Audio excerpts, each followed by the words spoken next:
Salam Bapak Ibu dan Saudara terkasih di dalam nama Tuhan Yesus. Dimanapun Anda berada dan dimanapun Anda bisa mendengar rekaman ini, kita bertemu dalam program Jumpa dengan Tuhan untuk edisi hari ini. Sebagai dasar kebenaran firman Tuhan, saya akan bacakan dari Yohanes 6 ayat 11. Firman Tuhan mengatakan, lalu Yesus mengambil roti itu, mengucap syukur, dan membagi-bagikannya kepada mereka yang duduk di situ. Demikian juga dibuatnya dengan ikan-ikan itu, sebanyak yang mereka kehendaki. Kita tentu akrab dengan peristiwa ini, yaitu ketika Yesus memberi makan 5.000 orang laki-laki. Ada dua permasalahan besar yang dihadapi. Yang pertama, ada 5.000 orang laki-laki, belum termasuk perempuan dan anak-anak yang lapar dan harus diberi makan. Bagaimana mungkin bisa memberi makan orang sebanyak itu dalam kurun waktu yang singkat, sementara tidak ada makanan yang cukup. Permasalahan yang kedua, cuma ada 5 roti dan 2 ikan. Bagaimana mungkin bisa memberi makan orang sebanyak itu dengan persediaan yang serba terbatas? Tapi bagaimana Tuhan Yesus bisa mengatasi masalah dan pergumulan yang demikian tidak mudah itu? Kalaupun itu terjadi dalam situasi saat ini, solusinya juga tidak mudah juga, bukan? Masalah yang dihadapi banyak, sementara kekuatan yang ada cuma sedikit.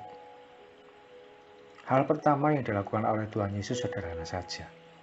Dia ambil roti itu dan mengucap syukur.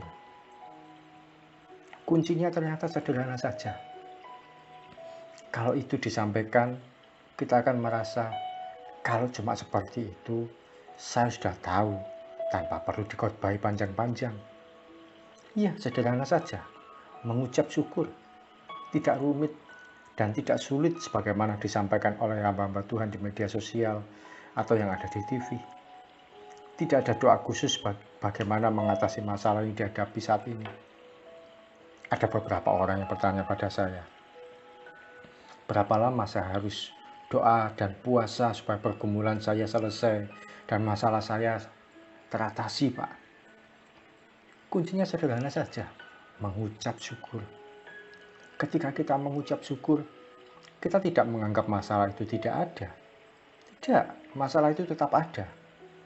Tapi saat mengucap syukur, kita menyatakan betapa Tuhan itu lebih besar dari masalah dan pergumulan yang kita hadapi. Masalah yang kita hadapi tetap ada, tapi pengucapan syukur membuat kita melihat ada pertolongan di balik situasi sulit yang kita alami. Perhatikan, Yesus tidak mengangkat roti dan ikan itu lalu menangis dan meratapinya. Dia tidak berkata, Bapa di surga, tolong, bagaimana mungkin bisa memberi makan dengan kondisi yang serba terbatas ini? Tidak. Yesus mengucap syukur, artinya memandang pada kebaikan Bapa yang mampu memberi pertolongan meskipun dengan cara yang terbatas. Kalau Yesus tumpang tangan pada roti dan ikan, lalu mengucapkan doa-doa tertentu sehingga terjadi mujizat, kita bisa merasa tidak mampu melakukan hal itu. Namun dia mengucap syukur. Hal sederhana yang tidak perlu seorang pendeta untuk melakukan. Anda pun bisa, kita semua bisa. Tanpa perlu banyak gelar rohani yang kita miliki, kita bisa melakukan hal sederhana itu. Saat ini, jangan kita fokus pada masalah yang sedang kita hadapi. Jangan perbesar kesulitan yang kita alami. Jangan mengunggulkan pergumulan yang ada di depan mata kita.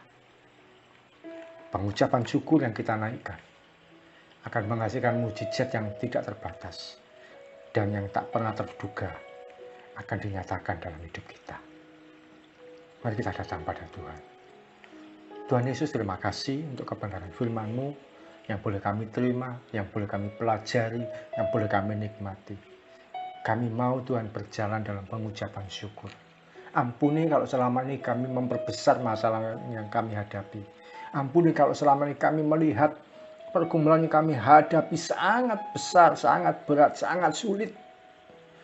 Sehingga kami seakan-akan tidak melihat ada pertolongan. Kami mau belajar untuk mengucap syukur ya Tuhan. Di balik setiap kesulitan yang sedang kami alami. Di balik situasi sulit yang kami hadapi. Di balik pergumulan hidup yang saat ini kami rasakan. Kami percaya Tuhan, pengucapan syukur akan membuat setiap kami menjadi lebih dari pemenang. Pengucapan syukur akan membuat kami boleh mengatasi pergumulan demi pergumulan. Dan pengucapan syukur akan membuat kami sampai kepada puncak gunung yang merupakan lambang dari kami boleh menyelesaikan setiap kesulitan ataupun pergumulan dan hal-hal yang tidak mungkin yang ada di depan mata kami. Ajari kami senantiasa untuk mengeluarkan kata-kata pengucapan syukur. Terima kasih Tuhan Yesus. Engkau baik, Engkau sangat baik, dan kami percaya Engkau lebih dari mampu untuk membawa kami mengatasi setiap kesulitan kami, membawa kami mengalami kemenangan demi kemenangan, membawa kami pada kekuatan otot-otot rohani kami lebih dan lebih lagi, membawa kami memiliki karakter yang lebih indah. Terima kasih Tuhan Yesus untuk pembelajaran yang kami terima hari ini. Di dalam nama Yesus kami berdoa dan mengucap syukur. Amin. Selamat menjadi pribadi yang memiliki pengucapan syukur dalam kehidupan kita hari demi hari. Salam dari Saudara Harjo dari Mejepaham Ministry. Tetap setia sampai garis akhir. Tuhan Yesus memberkati.